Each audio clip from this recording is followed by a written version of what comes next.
Hello, my name is Eneida Haska from Tirana, Albania. In 2017, I got my master's degree in architecture from Polytechnic University of Tirana, Faculty of Architecture and Urbanism. After 2 years of work experience in different companies, I decided to pursue my academic career and start a PhD program at Okan University. So this is my article. The topic of the article is Sustainable Intelligent Building Skins. A facade imitating the tree process of filtering air by mimicry architecture. What is a sustainable intelligent building skin?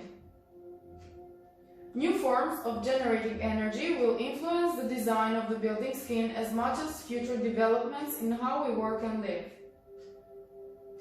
Today's way of doing architecture should be a vision initiative which includes new ways of thinking about the relationship between construction and the environment. What are the problems that we have during the cities that have a high level of smog? One of the most complex and problematic issues facing mankind is the following century is how to construct a habitat in harmony with nature. Facing environmental architecture, leaving aside the lack of a strong social attitude, is a professional choice to overemphasize the advantages of technology and underestimate the social and aesthetic aspect. Which are some of the solutions for these problems? One of them is biomimicry architecture, sustainable architecture, the smart facade skin that build and the building envelope that is able to adapt to environmental circumstances due back to the first opening.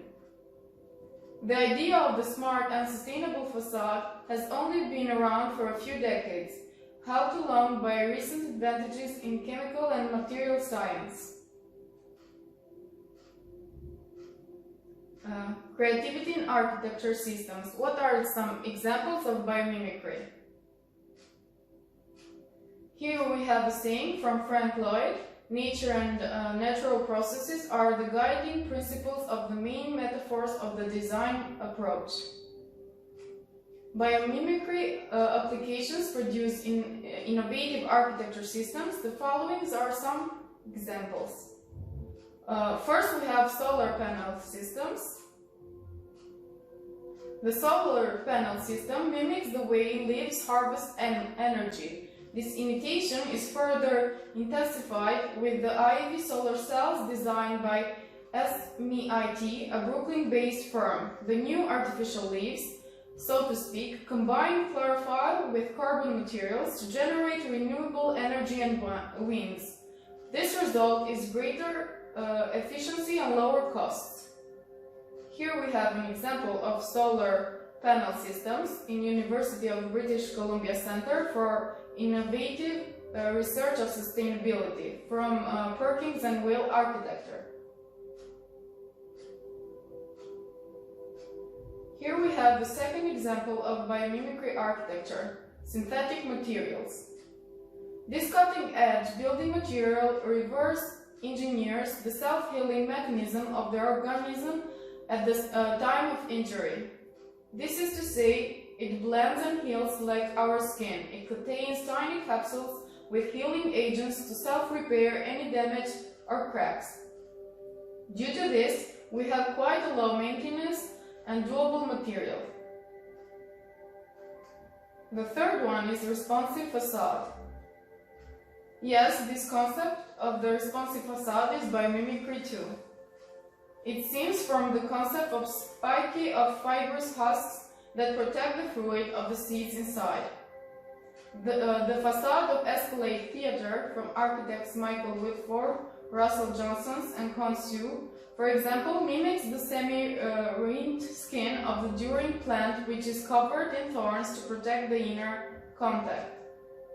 The building exteriors adjust throughout the day to allow sunlight in without overheating the space. The Termite Mounds ventilation structure. Municipal termites build giant mounds to grow the house fungus, their main food. The amazement kicks in with the complex ventilation system of this structure. The fungus must be kept at 87 Fahrenheit, while the outside temperature ranges between 35 Fahrenheit. Termites achieve this by constantly opening and closing throughout of heating and cooling vents at the surface of the mound.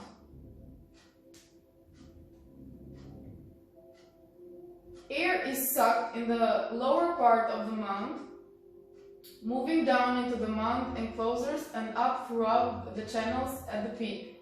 The termites consistently dig new vents and plug up the old ones to fine-tune the system. Here we have an example of Gate Center in Zimbabwe, which mimics a similar concept, done by architects Michael Wilford, Russell Johnson, and Con Sue. The concrete building mesh warms out or cools the wind entering the building, depending on which is hotter, the concrete or the air. As in the termite wounds, the air enters the building into the lower floors and offices before escaping through the chimneys at the top. This system reduces the building's energy consumption to less than 10% of a conventional building. There is a huge list of such ingenious examples, some accomplished while others yet to be. The next step forward is a biomimicry architecture system that creates itself. And the final example is the facade that eats smog.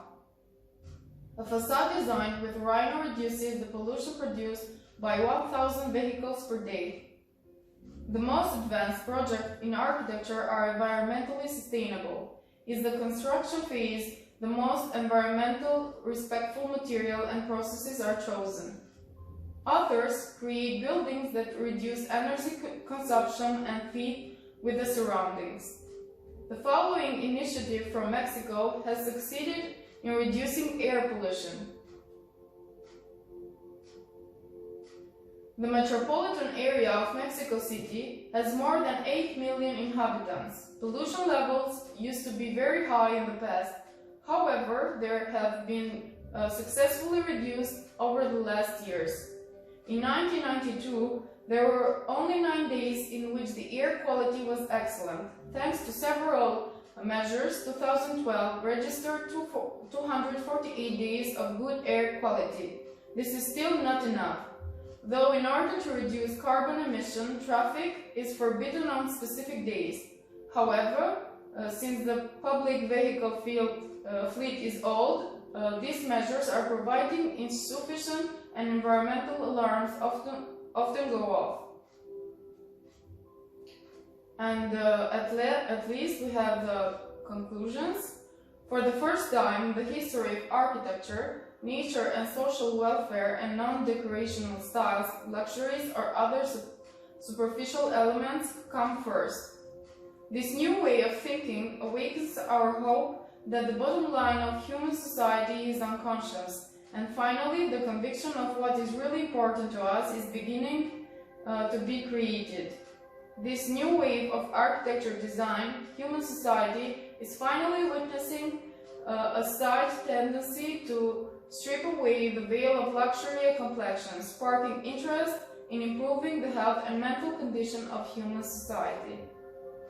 At the same time, by intervening is an improvement of our social status. It also promotes a global improvement of nature. In my opinion, the architectural and more humane revolutions begins with the beginning of sustainable and smart architecture. More than ever, the architects have the chance to make the world a better place. Thank you, and finally we have the references.